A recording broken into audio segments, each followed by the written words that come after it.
Everyone, please be seated. Minister, members of Cabinet. The Cabinet Secretary is with us, the Permanent Secretary, Office of the Prime Minister. We welcome all guests, members of the media. Good morning, everyone, listeners, viewers. As per usual, we will take opening remarks from Honorable Roosevelt Skerrit, the Prime Minister, and then open the floor for questions. Please welcome Honorable Skerrit.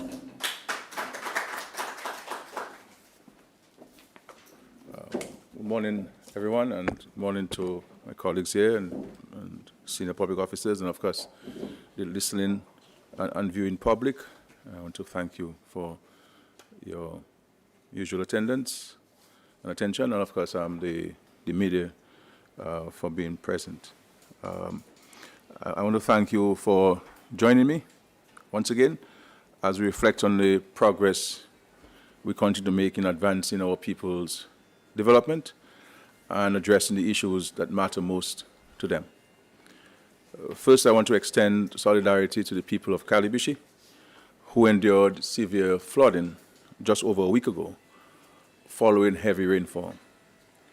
This latest incident serves as yet another stark reminder of the harsh realities of climate change and the increasingly unpredictable weather patterns that continue to place our communities at risk.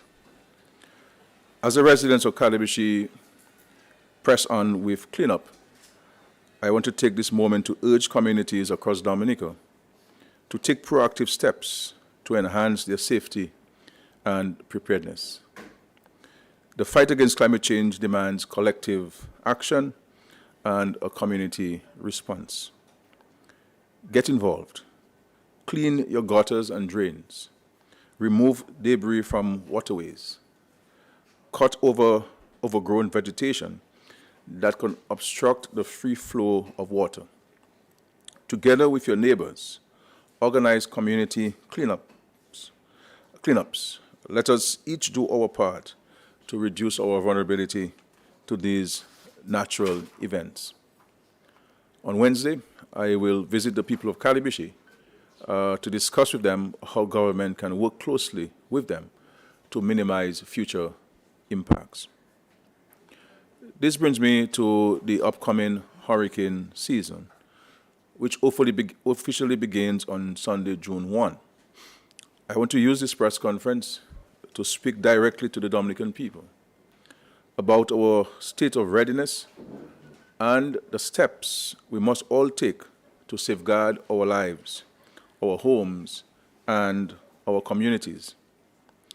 We are too familiar with the power of nature. The experiences of Tropical Storm Erica, Hurricane Maria, and the many trough systems over the years have left lasting impressions, shaping our national policies and informing our ongoing efforts to build climate resilience. The Government of Dominica, in collaboration with regional and international partners, has strengthened our emergency coordination systems, expanded shelter and emergency supply storage capacity, upgraded communication infrastructure, and reviewed response protocols across ministries and local authorities. 2 brand new emergency facilities, one in Jimmet and the other in Portsmouth, are now operational thanks to our partnership, the government of the United States of America. Opened just last week, these facilities strengthen our national capacity to coordinate disaster response and store relief items closer to the communities that need them. Our hope is that we will not have need to use those facilities, but they're there in the event that we're impacted. We have also invested in retrofitting our shelters to ensure they meet standards for safety and dignity, and we continue to train emergency personnel and volunteers across the country. But as I cautioned before, readiness is not the responsibility of the government alone. Each of us has a role to play.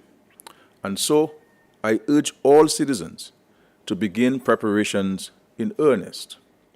Review your family emergency plans. check your homes and businesses for vulnerabilities, and secure your roofs. Ensure that you have adequate food, water, and medical supplies should a storm disrupt access to basic services. I take this opportunity to remind all homeowners of the importance of keeping your home insurance policies current, especially as we enter the hurricane season. You may recall that in 2021, I announced an income tax deduction allowing individuals to claim up to $8,000 annually in premiums paid for homeowners insurance. This policy remains in effect, and I strongly encourage you to take full advantage of the benefit. Speak to your insurance provider, review your policy, and make the necessary arrangements now, not after a disaster strikes. As the season progresses, please stay informed. The Met Office and Office of Disaster Management will issue regular bulletins throughout. Take those warnings seriously. We know all too well that a single storm, a single rain event can bring devastating consequences. I want to speak especially to the elderly and the differently abled or those living alone. Make arrangements now with family, neighbors, or community groups to ensure you are not left behind in the event of an emergency. And I call on all Dominicans to look out for one another. Let us revive the spirit of solidarity that carried us through past crises. This week, in my capacity as head of the National Emergency Planning Organization, NEPO, I will meet with the chairpersons of the various committees to ensure that all sectors are aligned and ready to respond effectively during the hurricane season. I also want to address an issue of this notion that democracy is under siege in Dominique. In any vibrant democracy, differing opinions and robust debates are natural and necessary. We have that in Dominica. Our party believes that true progress is only possible in a society where every voice is heard, where freedom of expression, assembly, and movement are respected, and where the rights of all citizens, regardless of political affiliation, are protected. We have that in Dominica. Indeed, over the past 25 years, our government has worked diligently to strengthen democratic institutions, honor the Constitution, and uphold the rule of law. We have supported the independence and integrity of our judiciary, promoted accountability through various oversight bodies, and encouraged active civic participation. Our commitment to open dialogue and inclusivity has been demonstrated through community consultations, town hall meetings, and engagements with civil society and business organizations. Democracy is not the absence of disagreement, but the ability to manage differences respectfully and constructively. So, while some may seek to paint a picture that democracy is under siege in Dominica, we must look at the facts.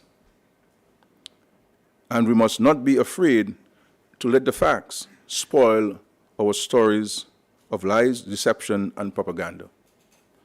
We have an unblemished record of continued peaceful elections, vibrant political engagement, and a society where citizens freely express their democratic rights and freedoms. And yes, we have some outstanding examples of true democracy at work. Let's look at the trilogy of electoral reform laws passed in Parliament on March 19, 2025. It represents the most significant undertaking in the history of our independent nation to reform and modernize the electoral process for continuous improvement of free, fair, and credible elections as a backbone of our democracy. The development of these landmark election laws featured extensive national consultations and best practice guidance from international election management experts. This model of inclusivity, transparency, and accountability in the execution of policy for better democratic governance stands as a highlight of the stewardship of the Dominican Labour Party in the last 25 years. I thank the members of Parliament, especially members of the opposition, for the unanimous support of the new Registration of Electors Act, which provides for voter ID cards and cleaning of the voters' list, the two requests most hotly debated and in the highest demand on the electoral reform agenda. I also thank the United Workers' Party for its support of the House of Assembly Elections Act and the Electoral Commission Act. According to the UWP political leader, Dr. Thompson Fontaine, we have, and I quote, no issue, end of quote, with those two pieces of legislation. And I think that missed the media, and I think that missed the country.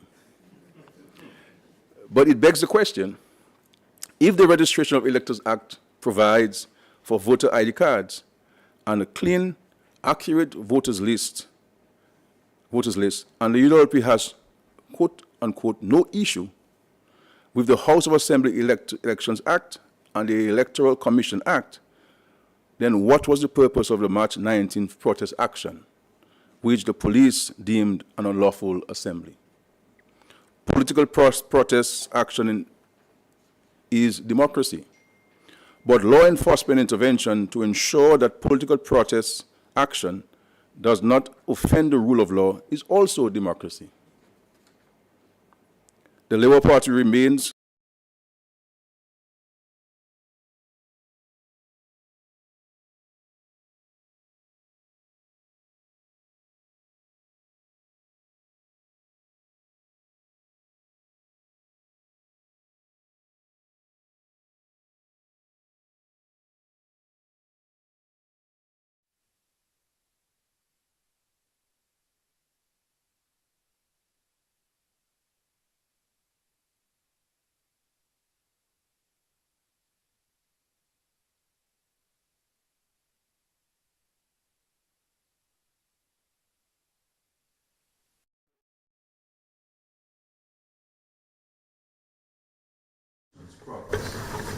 in this Labour Party and in this government, we are prepared, as always, to embrace anyone and everyone who is prepared to put aside partisanship for the greater good of Dominica.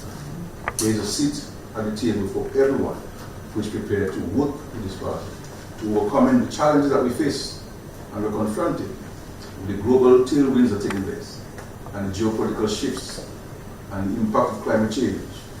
This country is going to require the working and collaboration of everyone. But to do so, we must put country first. And so anyone who puts country first, irrespective of your station in life, irrespective of your circumstances, this party, this government is prepared to engage you in a sincere spirit of collaboration and working together. And as I speak of this, as the political leader of the Dominican Labour Party, I want to take a moment to reflect on our party's 70th anniversary, which we observed this past Saturday. On Sunday, we marked this important milestone with a service of thanksgiving in Grand Fond, a fitting location, as it was in Grand Fond that I was formally elected as political leader of the DLP in 2004. That moment remains deeply meaningful to me, and I am grateful to have returned to that community to celebrate the occasion of the 70th anniversary of the party with friends and stalwart supporters of Labour. Our gathering on Sunday was a moment of gratitude. We came together to acknowledge the hand of the Almighty in guiding our party over the decades, in strengthening our movement through trials and triumphs, and in keeping us focused on the values of service and compassion. I personally draw great aspiration from the teachings of the Apostle Paul, who emphasized the importance of both worship and thanksgiving in Christian life. Sunday's service, therefore, was an opportunity to gather in reverence and gratitude for how far we have come as a party, as a people, and as a country. Over the next week, we will continue to reflect on the journey of the party that has stood firmly with the people of Dominica for 7 decades, leading in moments of crisis, delivering in moments of need, and transforming lives through people-centered policies and bold leadership. The DLP was born out of the struggles and aspirations of the working people of Dominica, led by social activist Phyllis Shand-Olfrey and trade unionist E.C. Loblack, to whom we pay great and sincere homage. It was a movement that laid the foundations for modern education and healthcare, that invested in housing, agriculture, and the empowerment of ordinary Dominicans. This 70th anniversary is a celebration of that proud legacy. And so, on Sunday, we will gather in the community of Dubla for a major rally under the theme Labor at 70, rooted in peace, built on stability, and driven by progress. I invite all Dominicans, supporters, well-wishers, and even those still undecided, and those who have never supported this party, to join us. Come and hear from your leaders. Come and share in the vision of a party that continues to work every day to lift families, strengthen communities, and build a better, more prosperous Dominica. As leader of the Dominica Labour Party and as Prime Minister of this country, I assure you, we are not relenting in our efforts. We remain fully committed to completing the work we have started, delivering on our promises, and pushing forward with the transformation of Dominica. In fact, you have seen this commitment in action over the past week. We met with representatives of the United States government and reaffirmed our shared commitment to strengthening border controls and enhancing national security through collaboration and capacity building. We also saw the handover of 12 fishing boats to local fishers, valued at over $640,000, providing them with the tools they need to improve their livelihoods and contribute to food security and economic development. The Ministry of Housing launched the Homeowners Awareness Manual, a practical guide designed to empower citizens with the knowledge to retrofit their homes, especially their roofs, and improve the safety and resilience during natural disasters.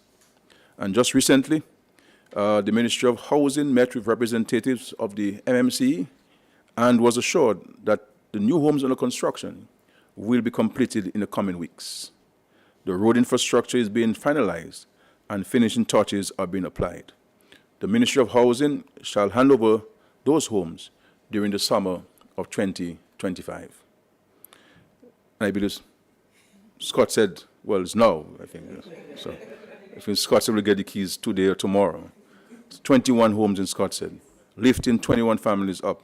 21 families will be safer in their homes, in resilient homes. And I know I know all of them personally, but there are some who really touch the core of our hearts because of their circumstance. And these people will never be able to build a home on their own, never.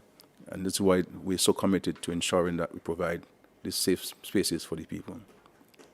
And the Ministry of Agriculture signed contracts totaling over $5.5 million of direct investments in agriculture, which will benefit farmers and enhance our ability to feed ourselves and assure us of food security. And this is one of the direct actions that we're taking to mitigate against inflation by growing more of what we eat. This is why we're spending over $7 million in the abattoir to modernize it and to bring in new equipment. This is why we're spending another $7 million on a citrus certification facility to modernize it, to ensure that we can grow more what we eat and help cushion the impact on imported inflation on the citizens of Dominica. And so all of these actions reflect the ongoing work of your government. We are purposeful, focused on results, and committed to the people. I want to, before I end, I want to specifically recognize the Honorable Charles, the Member of Parliament for the Maricourt constituency, who is present here this morning. Thank you very much for your courtesy of listening to me.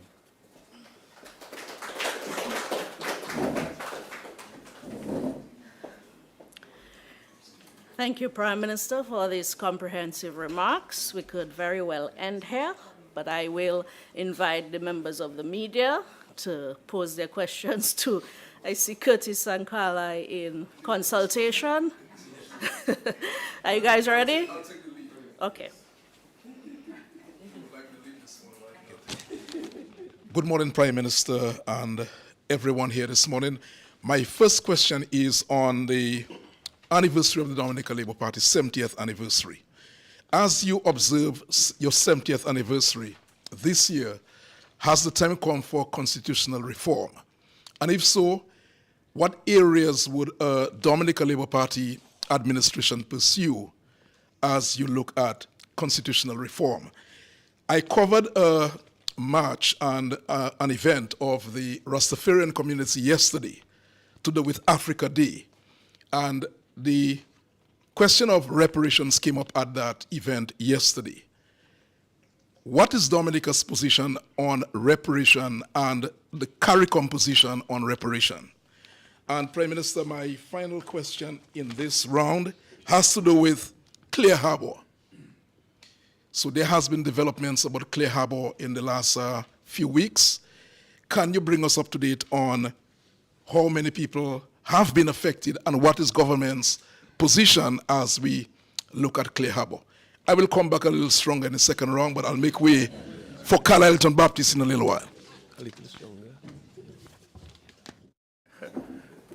Thank you. As you know, we have made let's say the government made a public statement that after we would have set aside electoral reform, the other big ticket item the country should pursue is constitutional reform. In a couple of years' time, we'll be 50 years. That's correct? 50 years as a country. And at every point in life, every milestone in which in life, you will have to do some introspection and reflections. The world has changed dramatically since 1978. There are issues which we are confronting now which were not present back then. And so life has evolved, and life is evolving. And it's our view that we should look at constitutional reform. Now, it is not for me as Prime Minister to preempt the engagement of the people by saying, well, this is the things, those some of the things that we want to change, et cetera, et cetera. I think it will have to be a conversation that we'll need to have as a country. What we're suggesting as a government is that there have been two review proposed documents on constitutional reform. One by Justice Telford Georges, may his soul rest in peace. And I think there was a second one done by Dr. Nicholas Liverpool, also reviewing the Telford Georges report. So I think we have two documents that we can start with so that we can discuss those two documents, because some of the things that are captured in the Telford Georges report and this Dr. Nicholas Liverpool report, I believe, in my personal view, are still relevant today for consideration. But it's not for me to say, well, this is what should go, this is what should not go. I think it's for us to have town hall meetings and consultations across the country and let every single Dominican have the opportunity to share his views or his perspective on what he believes the Constitution should say and the new Constitution and so forth. So I'm hoping that we can start this process in earnest, and then we'll see where it takes us and so on. Mindful that in 2028 that we will have 50 years, and I think it's an important time for us to be able to be in a position to see where we are insofar as the Constitution is concerned and what changes need to be made. In respect to reparations, as you know, we have a National Reparations Committee that is chaired by Dr. Dublin and has representatives from across the society. Likewise, there's also a CARICOM Reparations Committee, and both the national and the CARICOM committees have been engaging. You are aware, as all of us are, that there has been pushback from the former colonial masters in respect to their obligation to us as persons who have been impacted. But like other groups in the world who have been recognized for atrocities inflicted on them, I do not see why is it that there is a reason why black people and indigenous people are not given that same consideration. Now, the notion that the former colonial masters are saying, well, it is not me, it is my forebears, but you are the inheritors of the assets and the wealth. So give it up. If it's not you, then why are you benefiting from it today? Give it up. Let's auction it, and you give it back to the people who you took it from. So we can start with this position.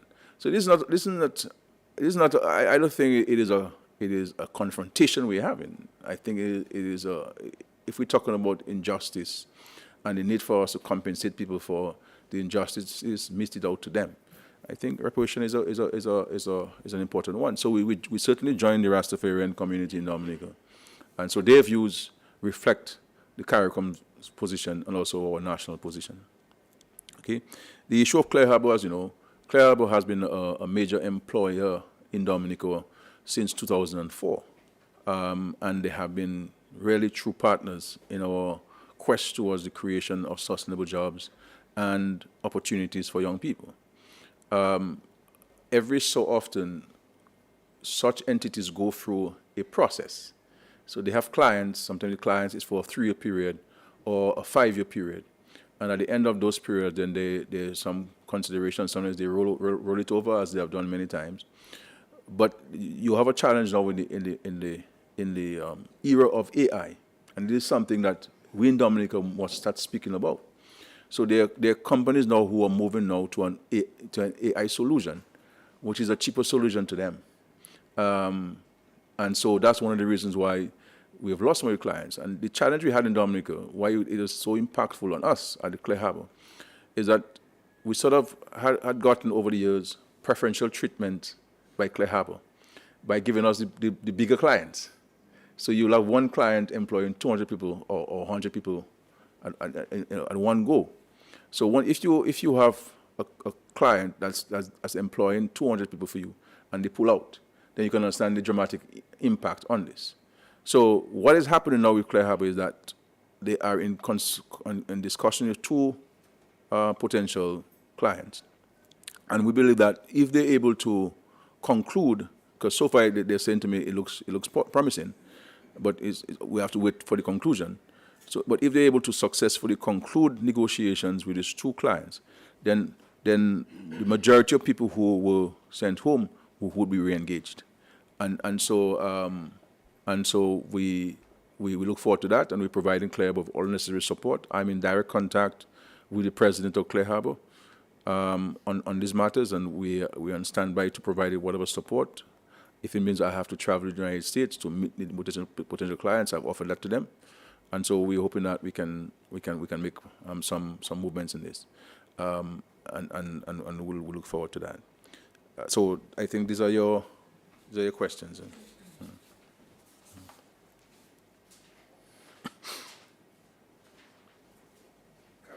Child news. Very soon it will be the end of the financial year in Dominica, and your finance minister will be delivering the 2025-2026 national budget. Have your cabinet started reviewing what is likely going to be part of the national budget? That's question number 1. Question number 2, there are many complaints from people who are of the view that, quote, upward mobility is a major issue presently with a number of retired persons given contracts to continue in the public service. Why is that so, and what do you intend to do to have persons who are retired move on so others can move up the ladder? And the other question is, the crisis in Haiti continues to be troubling. Can you give us an update as to the plans of CARICOM to assist Haiti as that country grapples to have peace, law, and order in that country? Thank you. Thank you very much. Of course, we come to the end of the financial year. The Ministry of Finance and the Cabinet will engage in consultations with various entities as we've done over the years. We've already started receiving proposals from various private sector entities. As you know, we're in negotiations with the union, so there are some things that come out of those negotiations that will all be placed on the table for consideration, inclusion of the budget. But I will not want to preempt the Minister of Finance, and so I will not necessarily tell you some of the specifics in there. But just to say that we will continue on our mission to laying down some very crucial and transformational projects in the country. So we'll continue to provide the financing for those projects because we believe that the international airport, the marina, geothermal completion, some of the major infrastructural works, the cruise village that we're speaking to, a private investor who will come in with his own money to invest in this. Our continued support to construction of additional hotel rooms. Airbnb or private guest house rental is a major source of additional income for many Dominicans. So we'll be speaking to that in the budget and providing some support and guidance on this. So there are a number of important things. I think we continue to lay the foundation and the side walls for a more prosperous Dominica. A Dominica that will give our people greater hope, because the reality is, Carla, and even when people talk about opportunities, you're going to create more opportunities if you can increase your revenue generation. And to increase your revenue generation in Dominica, you're going to need to have more people coming into Dominica. You understand? And this is why we believe that the international airport, because when you look around us, the difference between us and the others is that they have an international airport. So they can go out with the ability to negotiate with airlines to come in from Europe and come in from other parts and to provide the necessary support for these things. We have a limitation. Yes, we have direct flights from United States, but 777 cannot land at Douglas Charles. We have to wait for the airport. And so we're going to need to have more people come in to consume what we're producing, consume more agricultural produce. All the boats that we're giving to the fishermen, we're going to catch more fish. We need to have people who can consume those fish. And the small business persons who are doing various confectionaries and so forth, the tour operators, the hotels, the guest houses, the Airbnbs, the small village shops. All of this, for them to do more business, you're going to have more people coming in. You understand? And so this is why we are focusing so heavily on those important projects. You look at Portsmouth or you look at Newtown, on any given day, there's a significant number of yachts out there. But we do not have the facilities to take advantage of the opportunities there in terms of the onshore support services that we can provide to those cruise ships. So we're not even scratching the surface of the benefits there. And so this is why we're keen on transforming the swamp. We get criticism for it, but transforming the swamp on the dam site in Portsmouth and eliminating the sandflies and so forth, and bringing development for the people. Because, but doing so with clear respect for the environment. Very, very careful with how we go about doing it and so on. So we're not indifferent to the environment. There's no prime minister that has spoken about the environment and cleanliness and beautification more than myself, and I do so in practice, not only in words. You understand? So we understand those things. So these are the kind of things that we're going to be doing, and we continue to do that are important, and I'm hoping that the Minister of Finance will articulate some of those things and others in his budget statement. Okay. The issue of upward mobility and people who are brought back on contracts, I agree with that. What I have suggested, and we're doing some of that, is that if you need a skill of somebody who has retired, then you should not place the person on an established position, so that you allow for, except in a special circumstance. If you're if you have a particular position and there's only one position you have which is not affecting any upward mobility, it's fine. But where it's going to affect people who've been waiting, because if you have somebody who's going to be filling a position, you have several people acting, it creates a problem. So, and in the public service management bill, you also be addressing those issues. Even on secondment, people write to the cabinet and say, I got a job in the private sector, I get a job overseas, and you want them to benefit from this, and you allow them to be seconded outside of the public service. But when a person is seconded outside the public service, that position remains filled. And so you may have somebody acting for 3, 4, 5 years or the person on secondment. This is why we have started to curtail the number of years that someone can be seconded outside of his established position. Because it's not fair to persons who are waiting. And you have also people on study leave. Somebody gets study leave for 4 years, 3 years. But that person is an appointed public officer, established.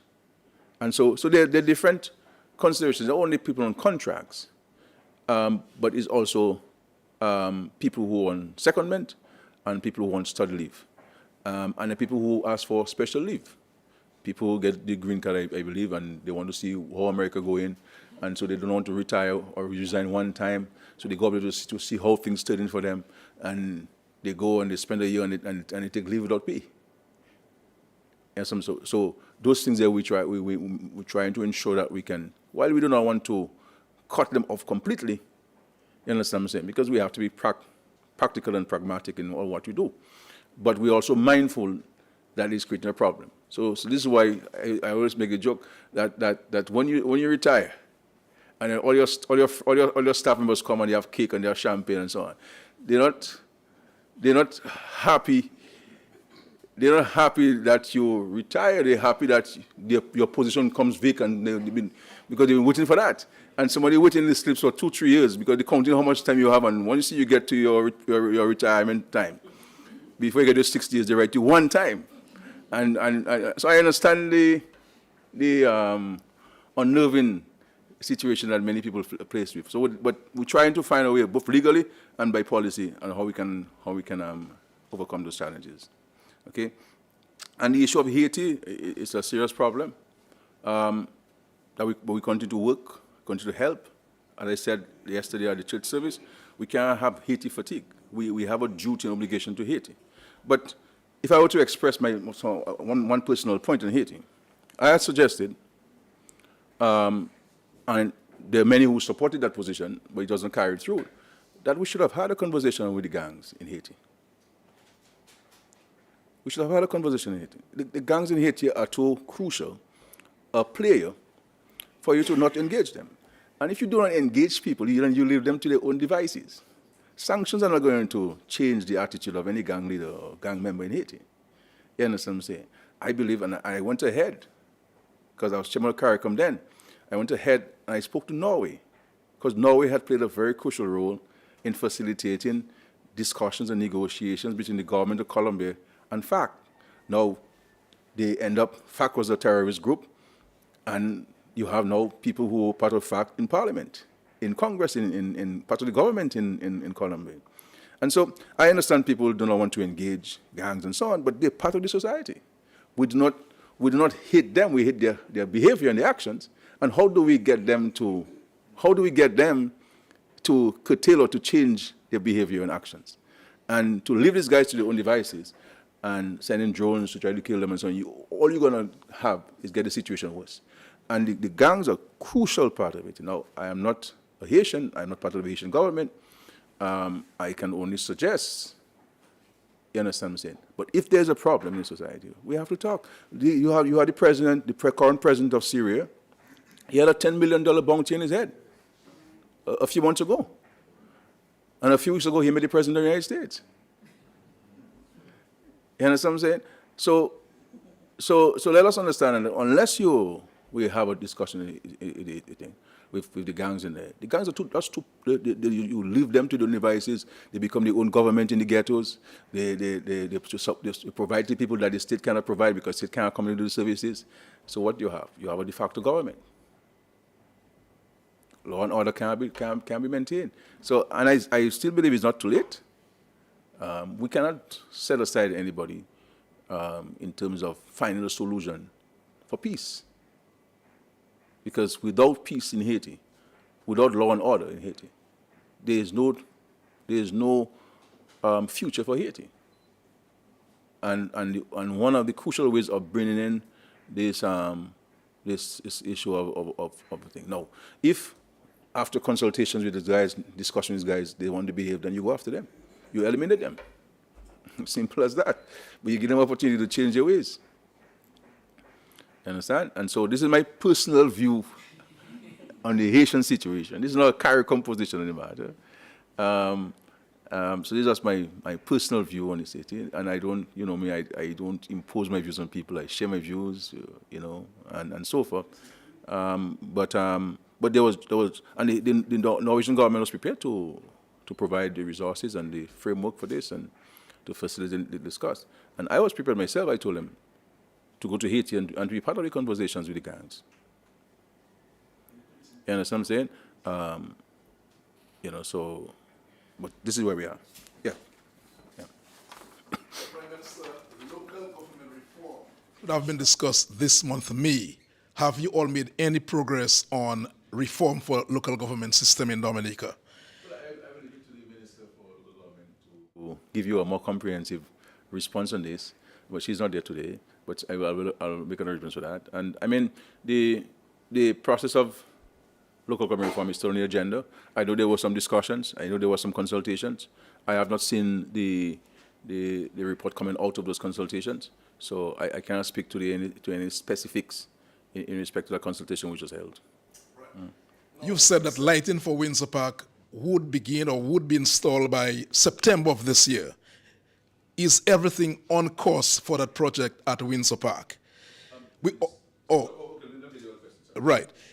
The other question is, any updates on the track and field facility for Point Round and the sports facility for High Street? And is there any update on the Arab House of Culture, which should have been open based on information, should have been open by now? Before I get into another question, have you considered a cabinet reshuffle in recent time?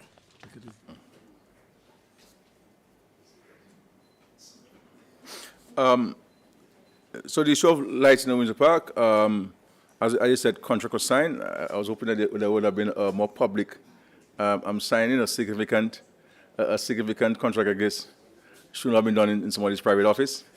There should be greater transparency with this, but it's not too late to I think the Minister of Sports and the Minister of Sports is here. We should have some press briefing and to share the country the various components of the lighting, the scheduling of the lighting.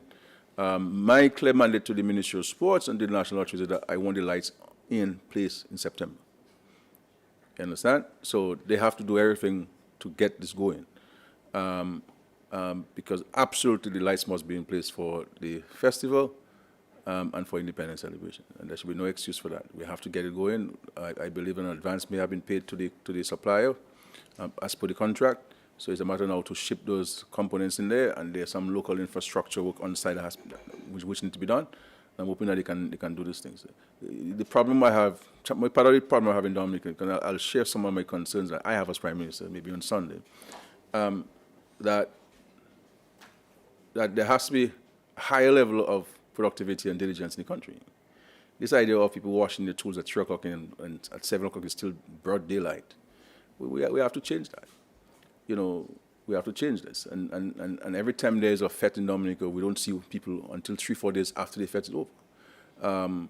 And so, I mean, even in Clare Harbour, I've had to go to Clare Harbour many times to talk to the staff about the diligence. And now that we've lost it, it becomes a problem.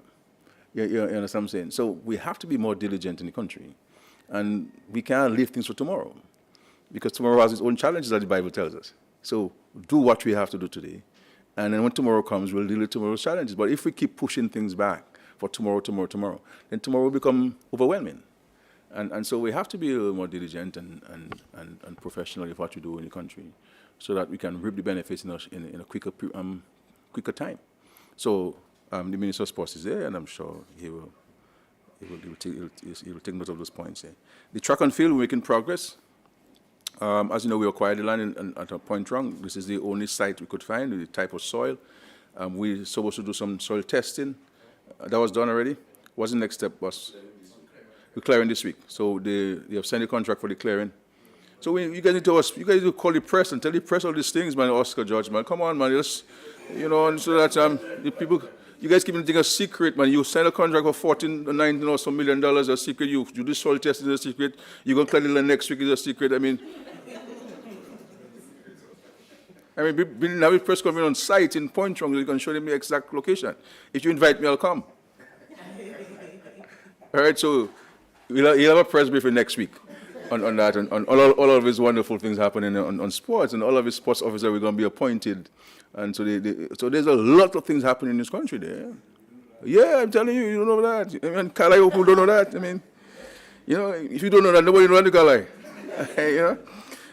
The issue of High Street, we have to make some funds available, and we'll do so in the course of the next few days.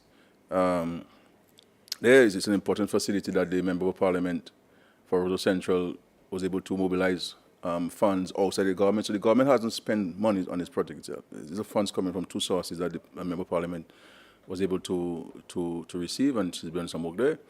Part of the challenge we have is that they went ahead and they gave Public Works Corporation to do the surfacing of the court. This will just take asphalt and just pour anything as if all is. I mean, come on, man. You do not know that a tennis court has to be smooth. You do think who's on the patch in the roads in Dominica, and you get your big check after. Come on. So now this thing has to be ripped off and redone. And then they probably get blows for it, and nobody come and defend and speak the truth. One day I'm going to have a press conference to talk about the things I'm pissed off with now. Because I am getting too much blows for things that I have put in place that are not being done in accordance to what I put in place and the resources that we put in place. And everybody's scared. And people have to be diligent on these things. And so I think one day I will entitle What's Skerrit Vexed About?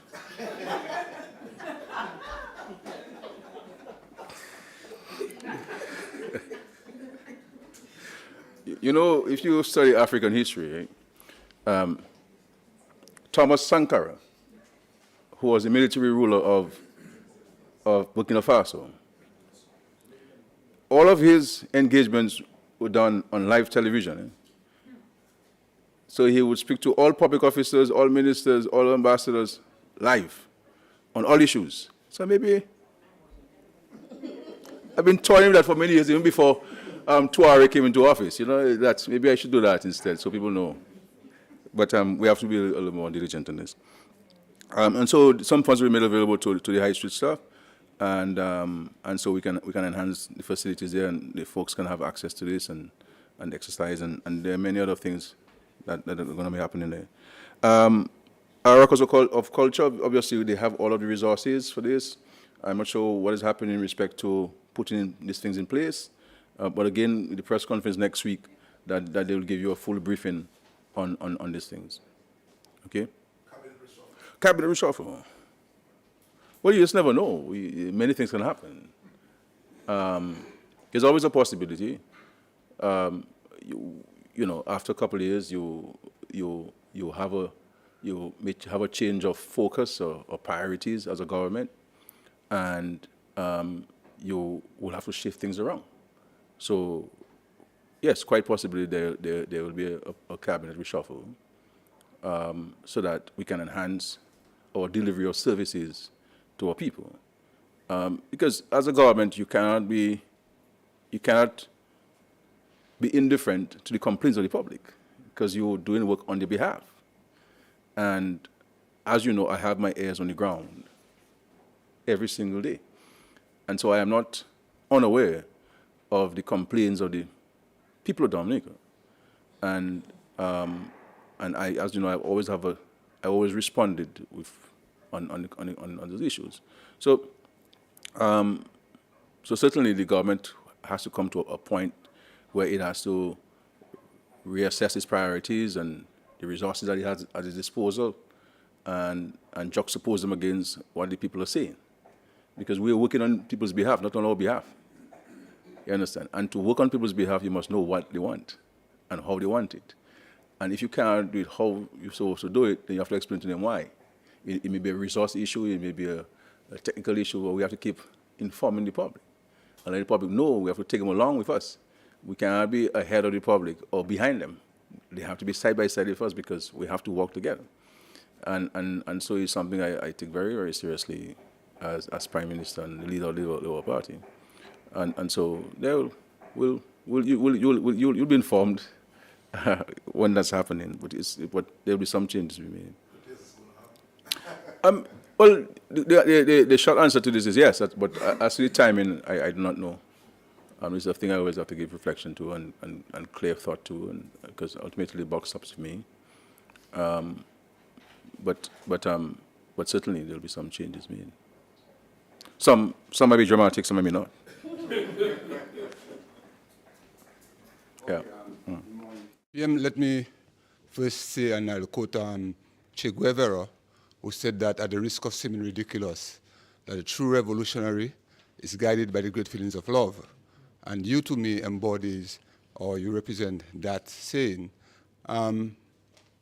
We look at Burkina Faso, and you mentioned that a while ago, and that the work done by the leader there, Ibrahim Traoré, and many are saying that the developmental projects that you have in Dominica shadows or looks similarly or similar to that happening in Burkina Faso.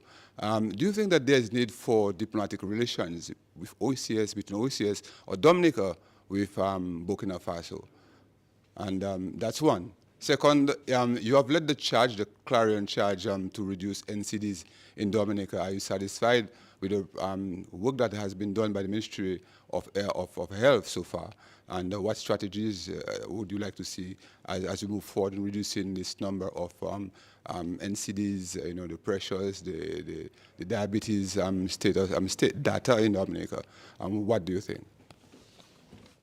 In respect to some of the, thank you. In respect to some of the projects and programs that I see people talking about taking place in Burkina Faso, whether it's in housing or support to farmers or addressing access to education, and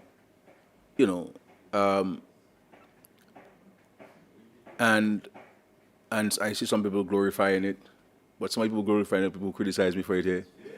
You understand what I'm saying? Any government that has a people-centered approach to governance will always find itself implementing those programs. Housing to people, access to education, access to healthcare, irrespective of who you are. You understand? And ensuring that you can lift people from the ground up, that there's no glass ceiling. You understand? And ensuring that the resources of the state is shared among the people. And to ensure that it is done in an equitable manner as far as practically possible. And where there are gaps that you feel you move towards addressing those gaps and those deficiencies. This is what Labour Party has been about. And this is why, notwithstanding the criticism, that even within my own party sometimes, the people who believe that we should move away from those things. But you cannot move away from those things that have a direct impact on the way of life of the people. And if you go to a home, to a community, and you see a senior citizen or family living in a dilapidated condition, not because they're not nice to themselves. It's because they cannot afford it. And if they cannot afford it, what do? Do you tell them pray to God? Yes, they may be praying, and you might just be answered that God is sent to them. And if you fail, then what are you going to say to God when He comes to judge the living and the dead? So this is why I say we don't have a political responsibility to lifting people up. We have a biblical and Christian duty to do this. And so our commitment is not motivated by political consideration. It is motivated by a very sustained philosophy of the Labour Party. Because if you look at Labour Party all over our time, whether it's in Sean Alfrey time, E.O. Livler time, Patrick John time, Rose Douglas, Mike Douglas, and so on, we all of us espoused a program of social reform and social development, lifting people up, and we have done so in practical ways. So you would see Patrick John building homes in Bathurst and Canefield, helping farmers and Eolibla and lifting people up. So the only times that you have seen those things, because that's the founding principle of the Labour Party. And this is also etched in our minds, in our spirit, in our psyche, from a biblical standpoint in the book of Matthew. You understand? And so it's costly, very costly. And so any government who wants to balance the books, you can just cut those things off and you have a surplus, But a government is not in place only to balance its books. It must also help people balance their lives. And this is why we always say that we are responsive but responsible. So we don't take reckless decisions in the pursuit of helping people. You understand? Because if you take reckless decisions, then it's going to impact the system, and you cannot help the people in the way that you can help them. And so these programs are important. They help give people a decent way of life. And even the NEP that people criticize, I don't think people understand and appreciate the impact this has had on the poverty levels in Dominica, and the sense of dignity and pride, and the independence that you've given to so many women across Dominica in particular. The men too, but more so women are always the less of the vessel in terms of injustice. And so these things, you drive across the community, and the sense of pride that they take in keeping the communities clean, and be able to provide for their children, for themselves, for a sense of independence. Unfortunately, you do not have social scientists in Dominica who do research. But I challenge anybody to do some research on this and look at the impact on people's lives. And so while the NEP is a transition thing, it's been in transit, that when you move on, and several of them have moved on to get permanent employment, whether in the private sector, the public sector, and so forth. But there are some aspects of the NEP that will be needed until Thy kingdom come. You always need to keep the community clean. You always need to take care of those who cannot take care of themselves by providing caregivers to them. So these things will never go away by putting mentors in schools so that they can provide additional support to children who might be slow learners with their homework, with their research.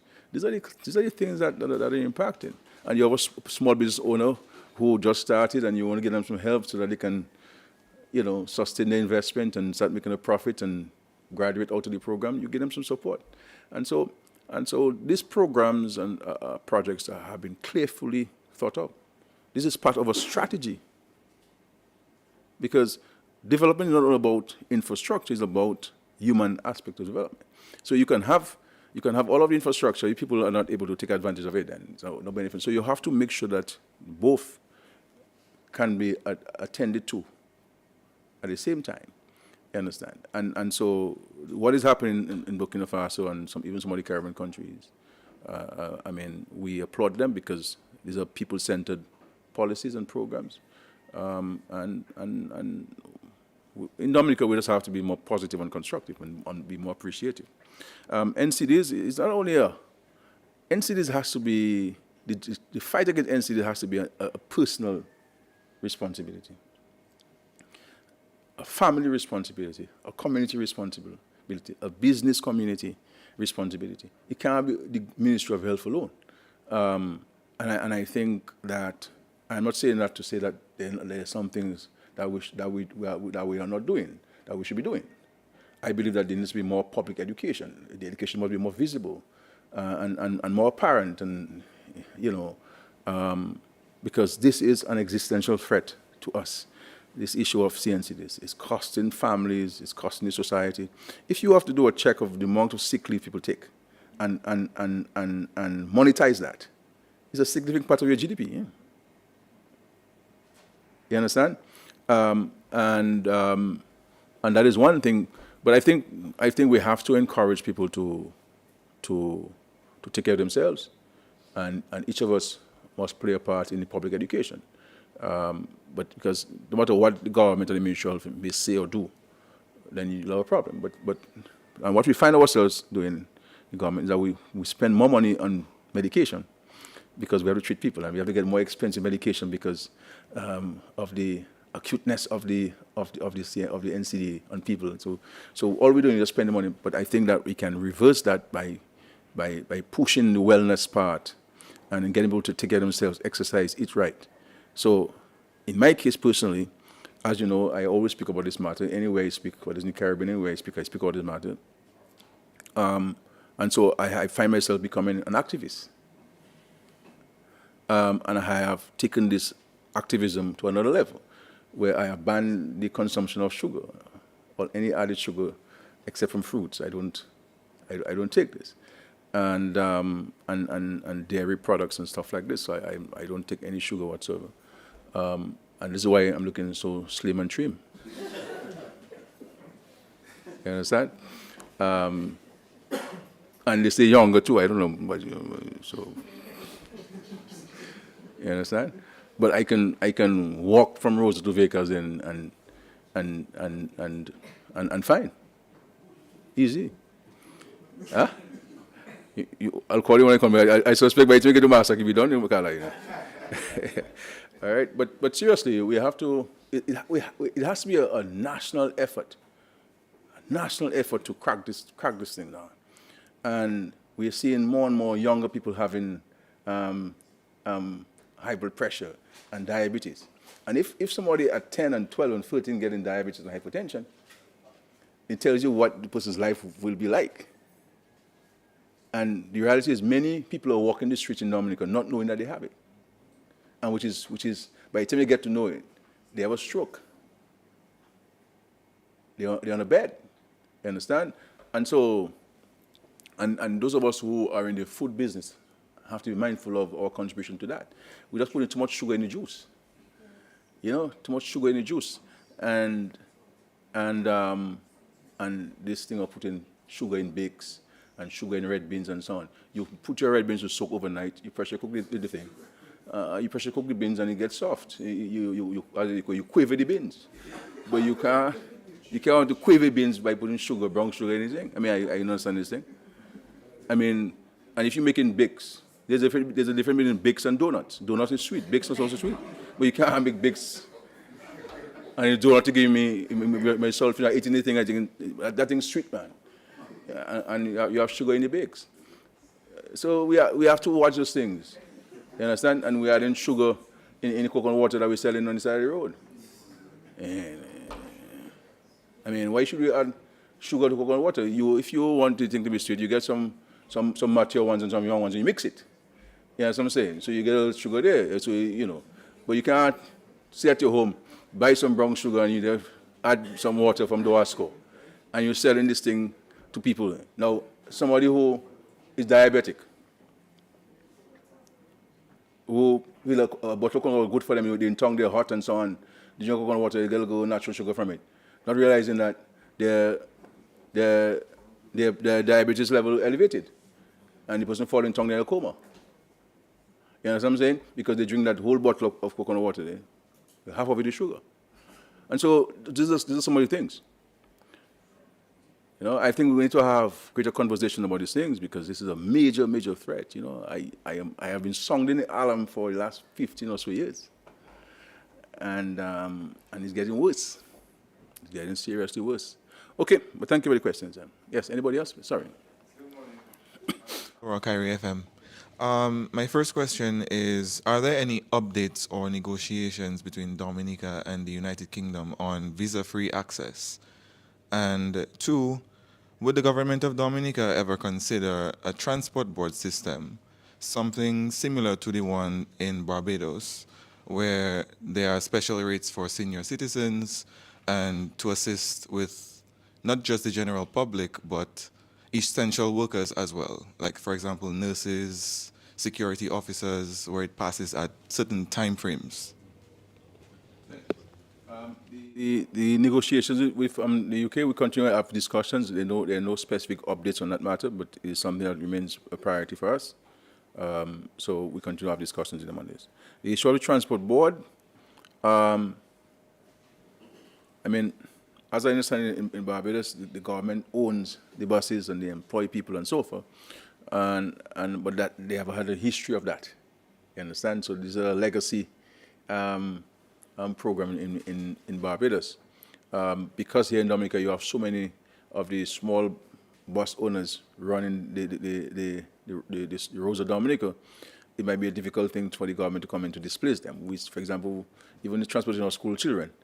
As you know, we had purchased some buses and so on. Eventually, as those buses got old, we set them aside, and now we're using most of the buses, maybe 99% of the buses, we're using privately owned buses, and so forth. So I'm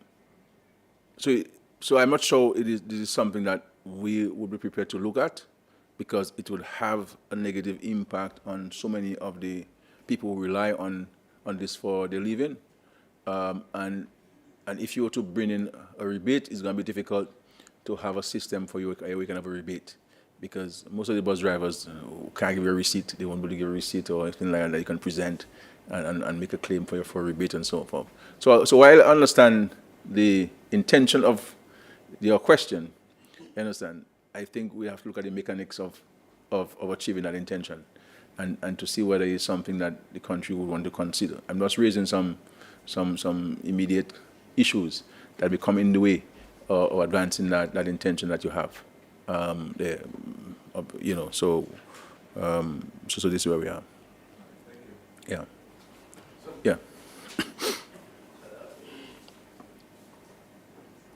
Trying to get some updates as it relates to the expected timeline for the release of the most recent census.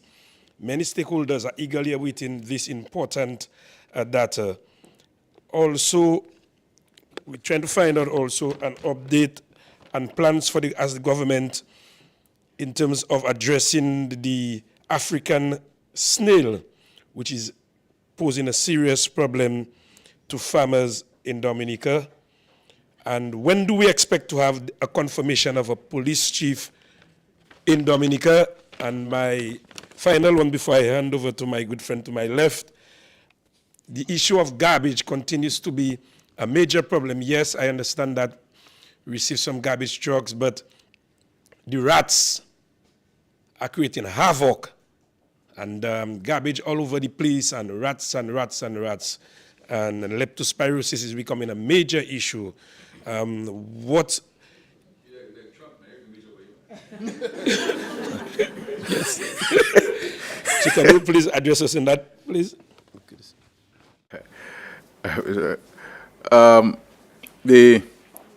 The census, I believe that there were issues there with the collection of data, and I believe that I'm looking to the Minister of Finance to guide me on this. I believe that there's some discussion as to how do you relaunch it being done. So I know the discussion to relaunch it, because there were some issues in terms of the collection of data at the time.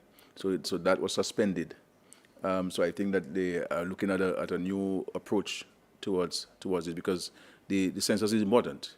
You understand? It's a very important piece of statistical data that's required, and to have the one that we have updated. But I believe that they will speak to that at some point in the details of this. Okay, the African snails, giant snails, is a challenge. You know, I have seen them myself, and this is part of the trade. You know, a challenge you have with trade, where people come in with boxes and containers, and if these containers are not properly treated and sanitized, then you bring these things to Dominica. So you have, for example, you have a different type of iguana in Dominica that destroy indigenous type iguana. They have the bigger ones now. You have lizards that you have never seen before. And those some of the things would have been brought also by the hurricanes. Then you have the African snails. Then you have the giant frogs that are creating problems. I know the Ministry of Agriculture is engaging in some kind of control mechanism on this. But the key is for us to ensure that at the ports and so on, that we enhance our surveillance of these containers and ensuring that we can have these things quarantined properly. And so sometimes you have a challenge where the merchants and citizens want their containers out as quickly as possible. You understand? But you also have the issue of a quarantine period. So I suspect we're not focusing enough on the quarantine period of some of these containers and some of these shipments. And so if you do not have a quarantine period, then you run the risk of these things coming into the country and impacting agriculture, impacting the way of life of the society. So this is why sometimes people make noise about one issue, not understanding that that creates another issue that can have its own implications and consequences for us and so on. So I believe that we need to focus on the quarantine aspect of it and ensuring that we pay particular attention to this. So you have those issues there.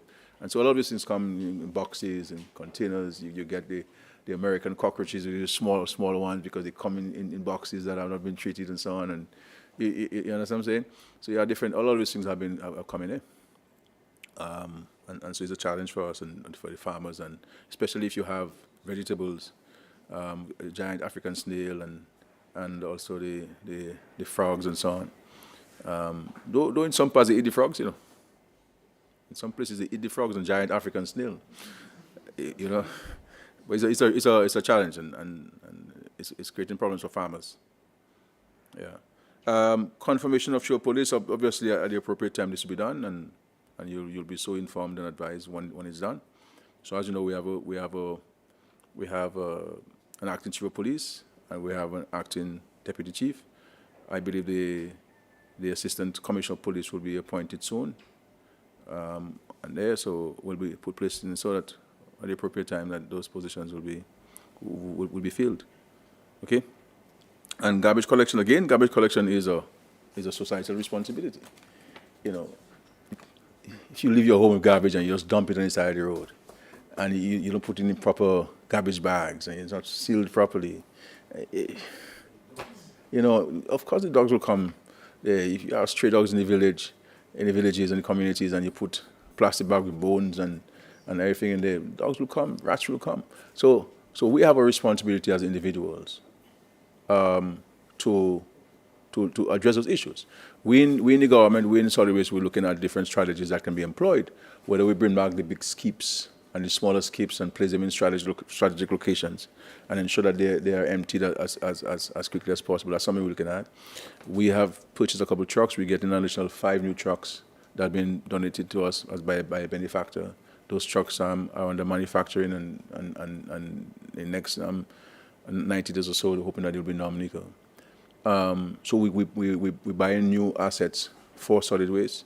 I believe that the country needs to discuss the issue of financing of solid waste. It can't be only what they collect from the customs, the port, that has to be financed. I mean, we moved from a situation where everybody except those in the city of Roseau and the town of Portsmouth were disposing of their garbage, to a situation now where the government is collecting garbage in every village in Dominica. And the majority of us are not playing our part in the process. And so we just dump it by the side of the road and waiting for the government to come. Now, if each of us were to place our garbage in our yards, and when the truck comes in, we put it, we don't have a problem on the streets, you know. But, and I understand why it's done. People go to work in the morning, they may not be there when the truck comes, so they take it and they put it at Dodan, or they put it at Salisbury, they put it at St. Joseph. And none of you from St. Joe or Mero, and you just dump it on the side of the road. And you dump it indiscriminately. And now people are dumping Picard there to the entrance of the Coconut Beach, the side of the road, just indiscriminately. I mean, come on, where's our sense? Where's our sense of pride and our sense of responsibility? So while I accept that the government has a certain responsibility, you understand, to enhance garbage collection and management, and I'm not running away from this. And we're putting systems in place with regards to buying additional assets and paying the service providers who we owe and all these things we're doing. But that alone will not going to solve the problem unless you have the community, unless you have the business community and everybody, citizens, playing a part in anything. Now, all of us talk about garbage collection, but nobody's talking about financing. Nobody's saying, can I contribute something? And I can contribute $20 every month. Now, if each of us would contribute $20 every month, it helps. It will help. It will help, you know. And so we're also looking at decentralizing the collection. So with regards to the trucks we get in, should we not leave one in Grand Bay to do the south and so on? Should we not leave one in Lapland and do the southeast or Castle Bruce and so on, so that we don't have the trucks having to leave Roseau and go to Lapland and to collect. So the truck would leave Lapland and come to Roseau. So it saves you money and it also helps you better manage. And what is the role of local government authorities, village councils, in terms of garbage collection? Because we pay all the clerks, we pay local staff there. And so what's their role in garbage collection? So we have to redefine the whole strategy of garbage collection and management in Dominica, recognizing the fact that this thing has evolved in a dramatic way. You understand? I mean, when I grew up in Vickers, up until I became Prime Minister, government wasn't collecting garbage in Vickers. You understand what I'm saying? So we have no duty to place garbage outside our yard. When all of us have some backyard, we have to dig a hole in the backyard, and all the perishable items, you dump it there. But when I go, so many of us have land, and we can dig a hole, we can do a compost heap. You understand? So there's some individual practices, and now in Vickers, you realize Vickers is very clean. You know, my position to the residents in Vickers, look, the idea we should not, we have to lead by example always. We cannot just put garbage outside the road. We put garbage outside when we hear the truck coming. And if it's a false call, we put it back inside. I mean, keep the place clean. Yeah, you understand? And so that's why I try to preach where I'm from. And in large measure, it's been practiced, so you won't. And if I go in my constituency and I see garbage outside the road, people know I'm upset about that. And so, for me, cleanliness is crucial, and beautification is important. But we can't only rely on government to do it. We all have to do it ourselves and play and be part of it. Yeah. I think I answered all the questions, right? Yeah. Sure, please. Government stated that a few years ago they would construct an administrative building for Portsmouth. I know the people of Portsmouth are waiting for that building. We've not seen signs of that administrative building. The administrative building would bring services closer to the people of the North. Any ideas whether that is still on the cards for your government? And yeah, and can you point to any health-related bills for the Parliament this year? And finally, you sent a message to Dr. Fontaine in Granford yesterday during the Mass. What role do you see Dr. Fontaine playing in a DLP government at this time?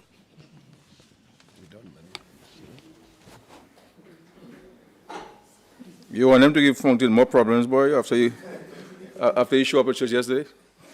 The administrative building for Portsmouth and also the administrative building for the government ministries are still on the cards.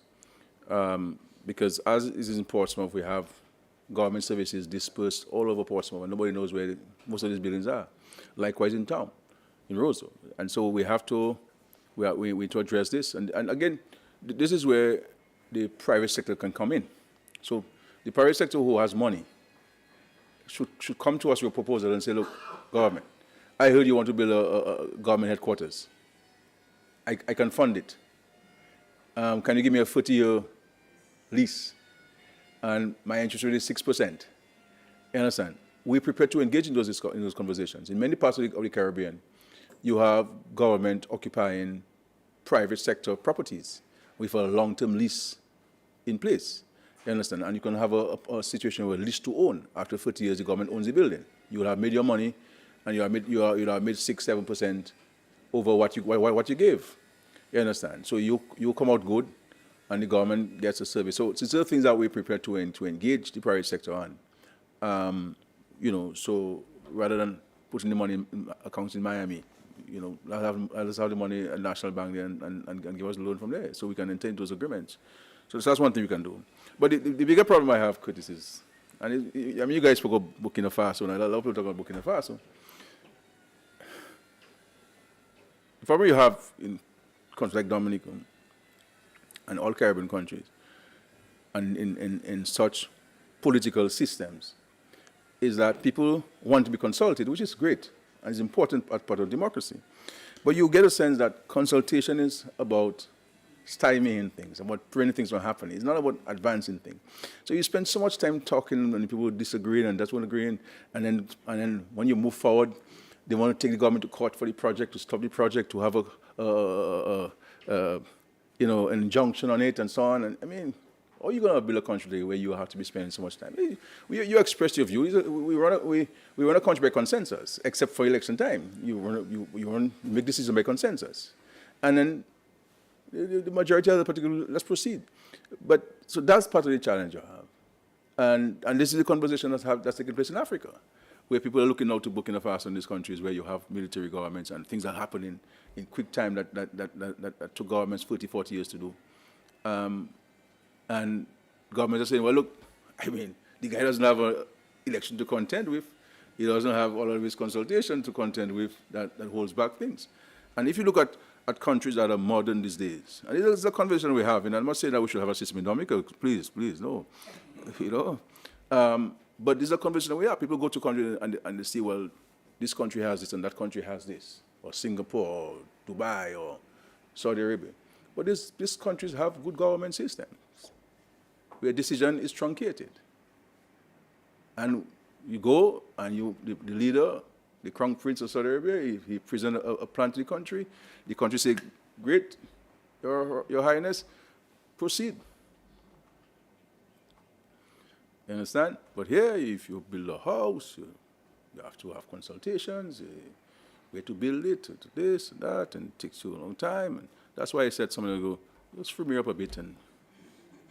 And I think, if you were to ask me, I think we will be much more further than we are now, than if we had truncated all these consultations and people look at this thing not from a narrow perspective, but a broader perspective. You go to elections, you present a manifesto, the people vote on this, and here's the blueprint for developing the country.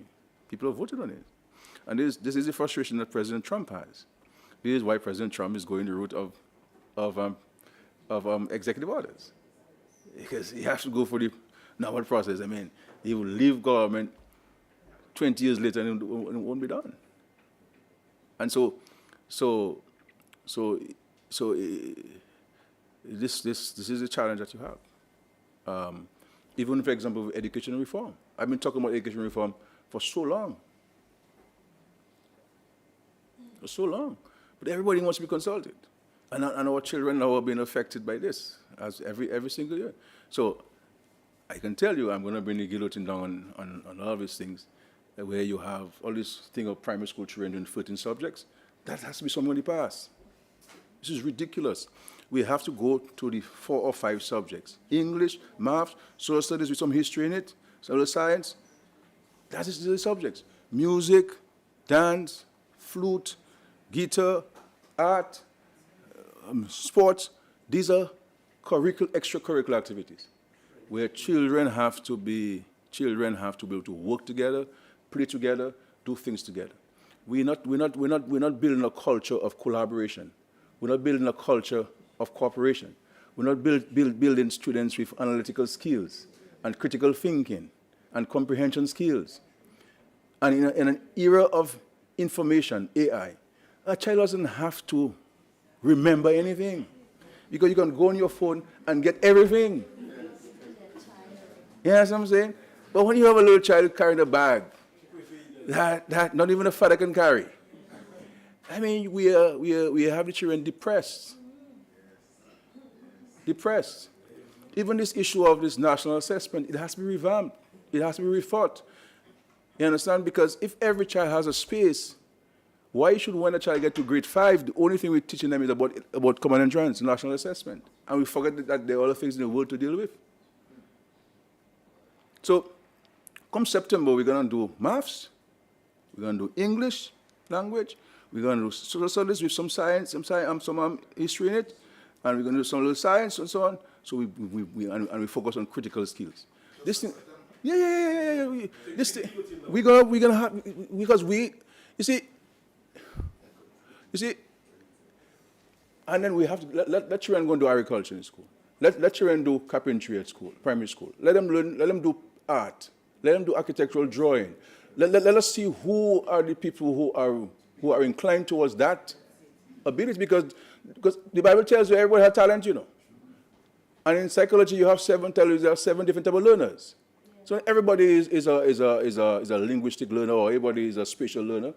People have different learning skills. And how do we capture that person's natural talent? How do we capture what type of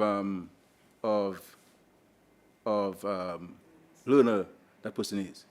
It cannot be done by examination, and it can't be done by only written examination, because a child may not be able to write an answer, but a child can explain himself. And how do we capture the child? And if we do more of our communication by talking, why aren't our exams more on oral examinations?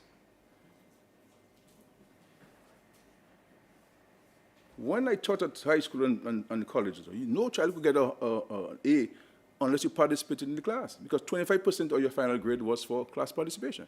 And all kinds. You have to answer questions, you have impromptu speeches, you listen to news, you come and you talk about these things. So it's a conversation I'm going to have next month, June, and to come up to a thing where you go back to the basics.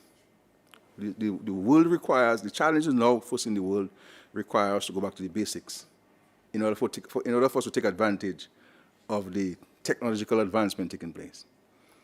But these exams and all this 14 subject and 12 subject, look at physical education. This is why we have a problem with sports in schools and athletics in schools, because we have now turned this of PE into a subject. And CXC has been hoodwinking all ministries of education, looking for money to support their program, and everything they turn into a subject at CXC. Now, there's no reason why a child should go and do music at secondary school.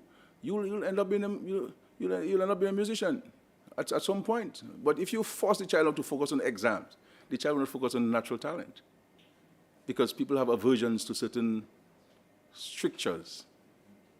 So we have to start with this, and I believe that education has to be more focused on analytical skills, critical thinking, and some of the basic stuff. Because if a child can comprehend and analyze, the child can master anything. Master anything. And you give children enough time to be children. Go and play, go and exercise, go and play sports, play cricket, play football, play basketball, play rounders, play netball. Because we're the next generation of Lauren Barnes and my friend Nant and all these people coming from. If we have the children in a classroom for 5 hours. You see what I'm saying? So we have to go back to these things. So I'm not saying this alone will solve all our problems, but we have to start somewhere. And I believe education and the system has an important role to play in this. So I can tell you this has been weighing on me for a long time. And yes, we get 80% pass. Bravo. But where's the 20%? Where are they? Where are they least among us? Where are they? What life are they living? Because they didn't make it through. And is that because they're not smart, or because the system that we inherited is still the one we're imposing on children?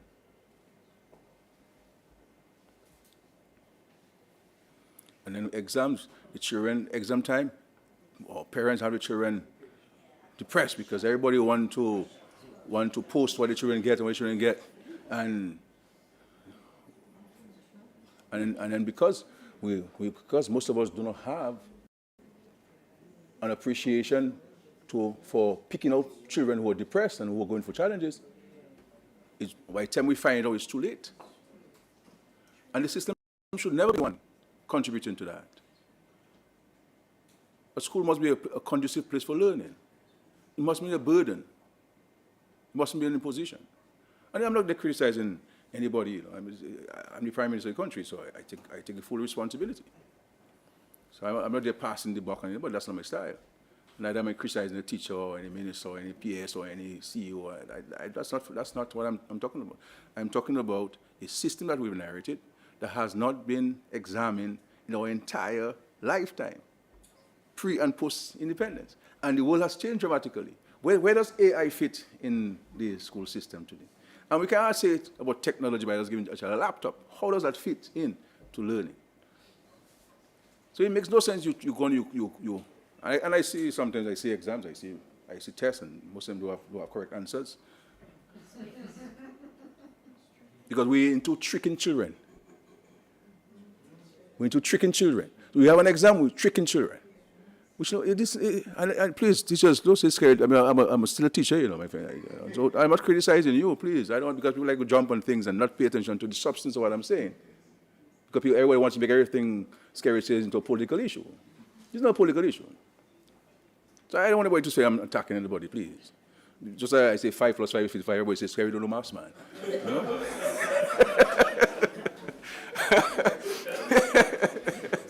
You know what I'm saying? Not understanding that in quick time we'll get to 55. That's the point I'm making. But for some idiot to figure Skerrit doesn't know 5 plus 5. Come on, man. We're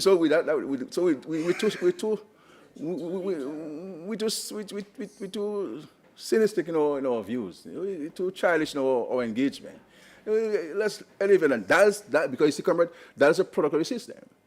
It doesn't give us an opportunity to analyze things, to have an intellectual conversation, to be critical in our views. Because, you know, we are a society of what people say and repeat what people say. And we're on social media for likes and all these things, and everybody reads comments at bad English and so on, and that's what you focus on. So we have to, the thing is a shock for us to make a change. And I don't think another school day should come where we place children in depressing situations. And if we lose that opportunity, we're going to lose a generation. Trust me on this.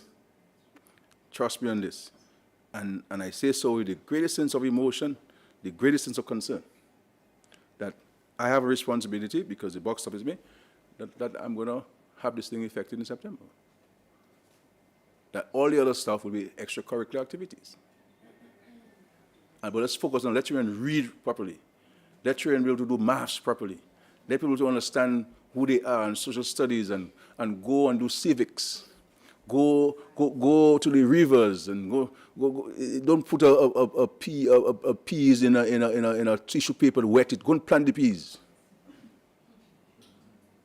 and harvest it. And if you don't have space, let's build a greenhouse, a small greenhouse, so you can plant it in the stuff. Let's do hydroponics. Let's teach people this stuff. Animal husbandry. Too many children do not know in Dominica what's the difference between a plantain and a banana.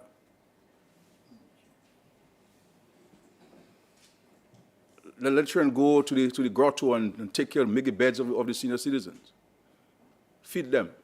Play games with them, because many children grow up with no grandparents. So they have no understanding of how to treat a senior citizen.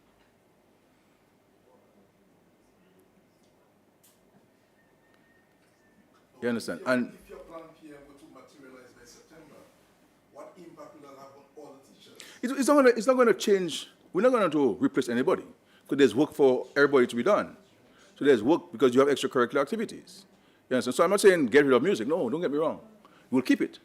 But it has to be a situation where we can build a school choir. We can build a school band. We can build a cultural group. You understand what I'm saying? That's the idea. So children do things collaboratively.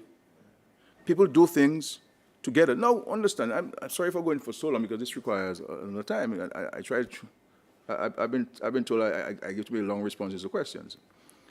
So I try to keep it, but some things I believe need to be explained properly. You know, so we have to. Now, this is a natural phenomenon when you get development, that we become less of a society. We all individuals. We drive, all of us have a car, so nobody gives somebody a ride anymore. We leave work, we jump in our car.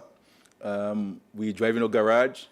We jump in through our kitchen door, right? We all have an 85-inch screen TV at our home, or 75 or 60, or I don't know, 48, whatever it is.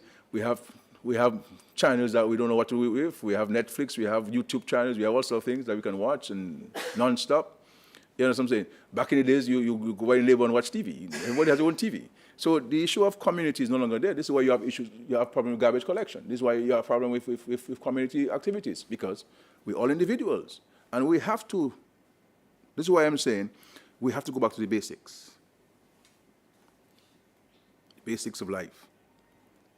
Where we can grow our own food, and do our own little back stuff, be more in the community, socialize more, look out for each other. You understand? And get out of the comfort of our homes. And go and see what our neighbor did and died 2 weeks ago and we didn't know. And it's not a criticism of people. I'm not saying this. I'm just telling us, because I'm not lecturing anybody. I don't want anybody to think that's Skerrit lecturing anybody. I'm just sharing my views as a citizen of the country and as Prime Minister. Now, people may not agree with my views at all. That's fine. There's someone who agree with it. It's okay. But I want the record to show where I am in my thinking. You understand? Where am I in my thinking? Because if we're to take advantage of what's happening in the country, with the airport, the marina, with geothermal, with the cable car, the infrastructure that we're bringing in there, the expansion of the healthcare services, we're going to need a lot of people to run these places with different skills. And not only academic skills, technical skills. They must have basic concept. They need to have advanced knowledge of certain things. And the system that we have now, education, is not going to produce for you to the extent that you're going to have them produce to you. Because our exams are mainly academically driven. You understand what I'm saying? And so every child must be exposed to technical.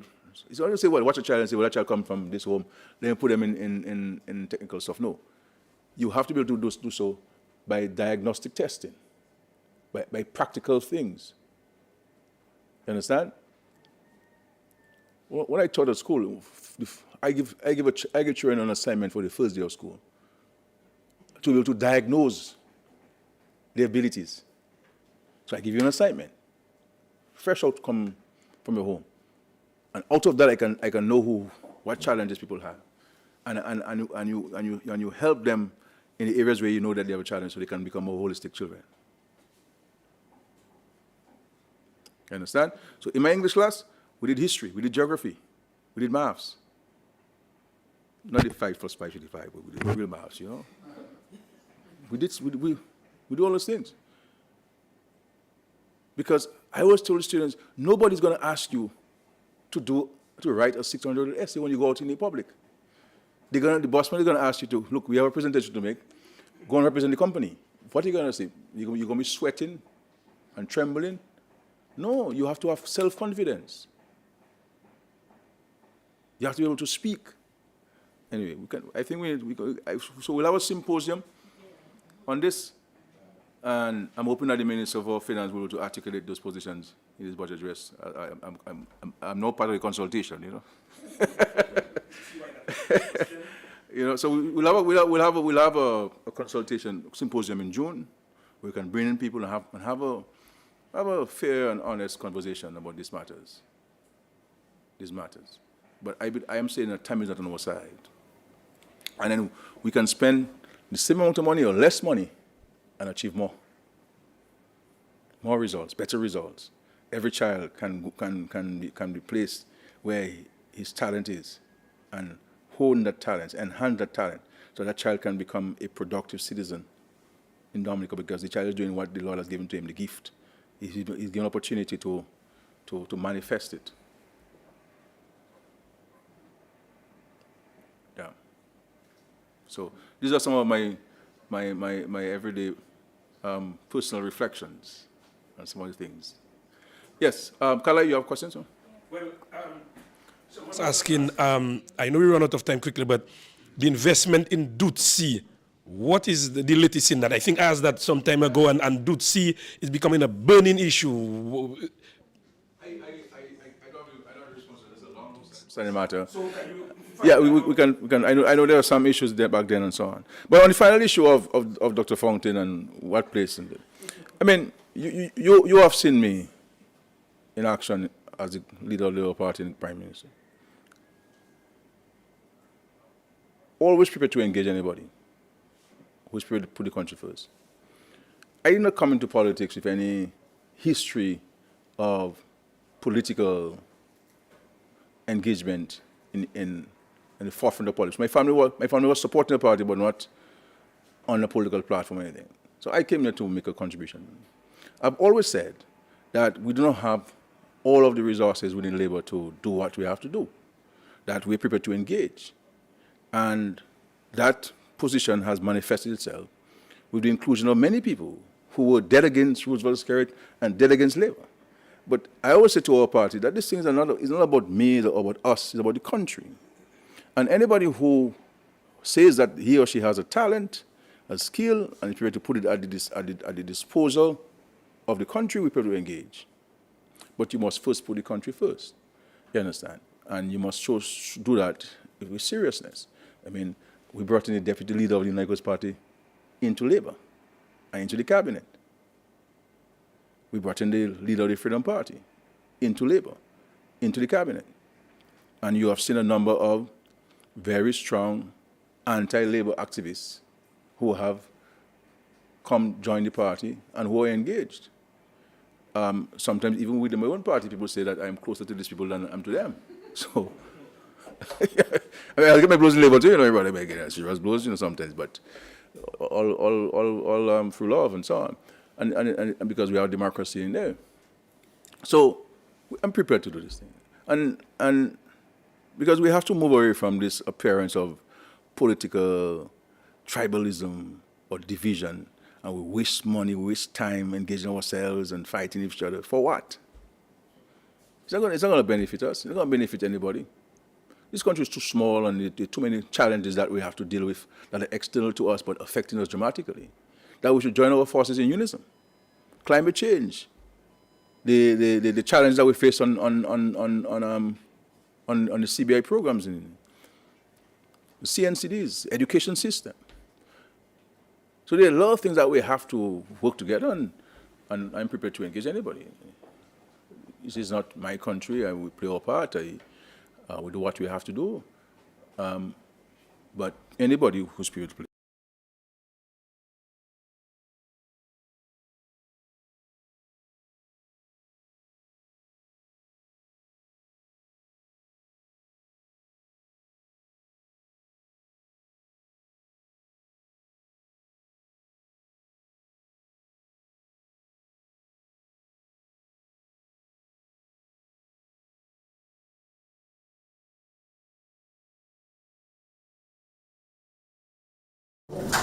And I'm going to give you a rest. Political rest. But does he have the talent that we need? Does he have the talent to be? I will have to examine it now after so many years.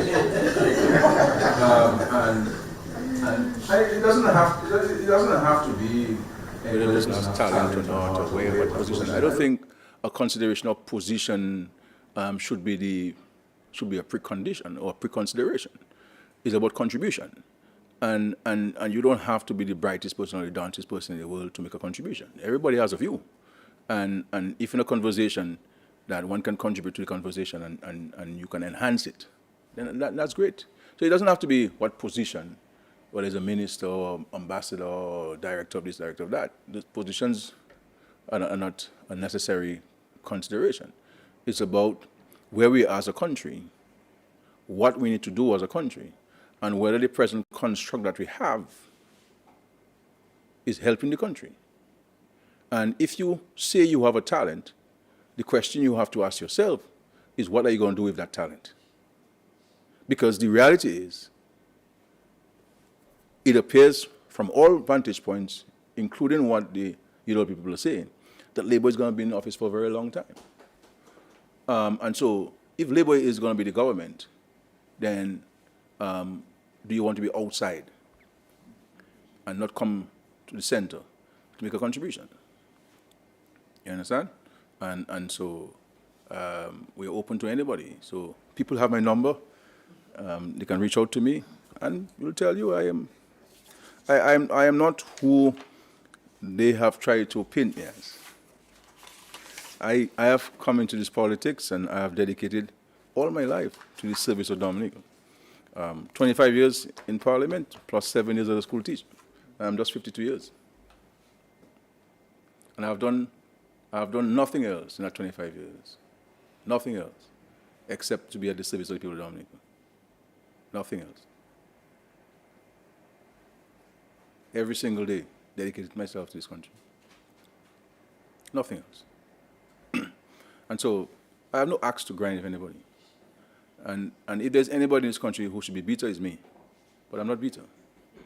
Because I've been subjected to the most things. But I'm not bitter. I don't hold no malice towards anybody or ill will towards anybody, including my persecutors. Because I always say my faith is not in the hands of man, my faith is in the hands of God.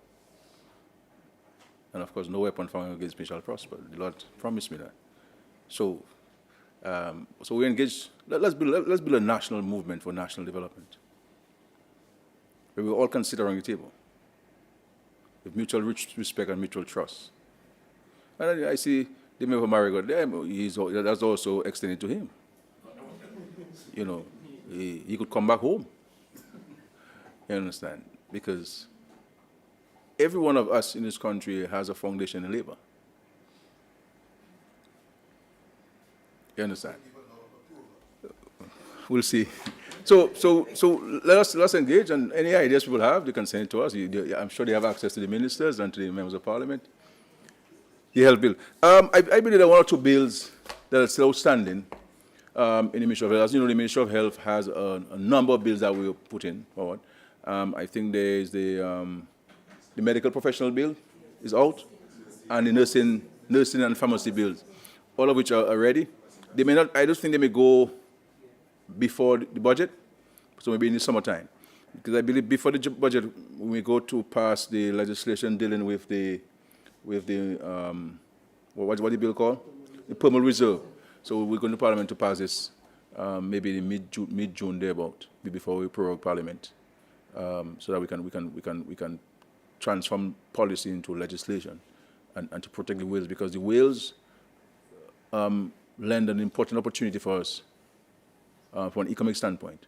But we have to be careful that we don't overdo it. We have to manage it properly.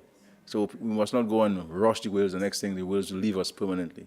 And so the legislation is going to help to put some structure in place and governance structure in place, and so that we don't have people rushing into their boats and jamming each other and trying to get to the whales first and so on. This has to stop, because otherwise our rush to making money will cause us to lose everything.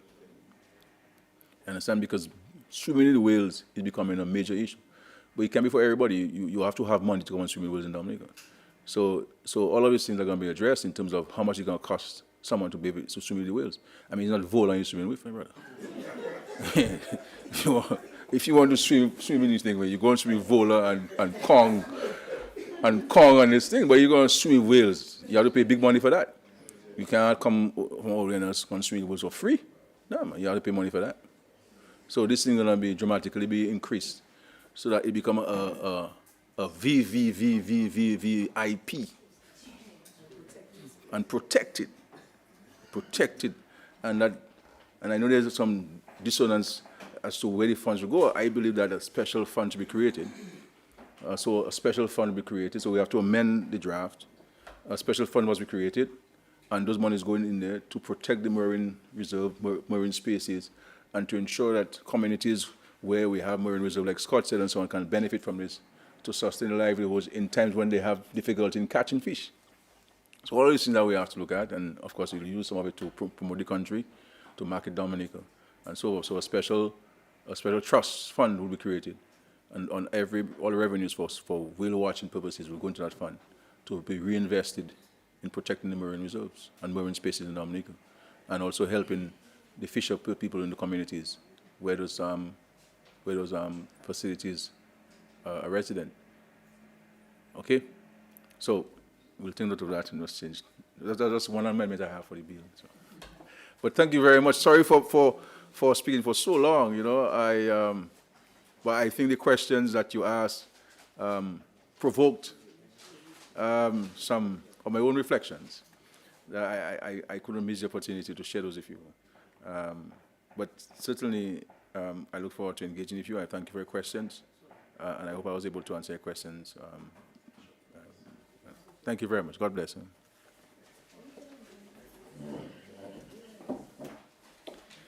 Thanks, everyone, for coming. Prime Minister, thank you for your extensive commentary this morning.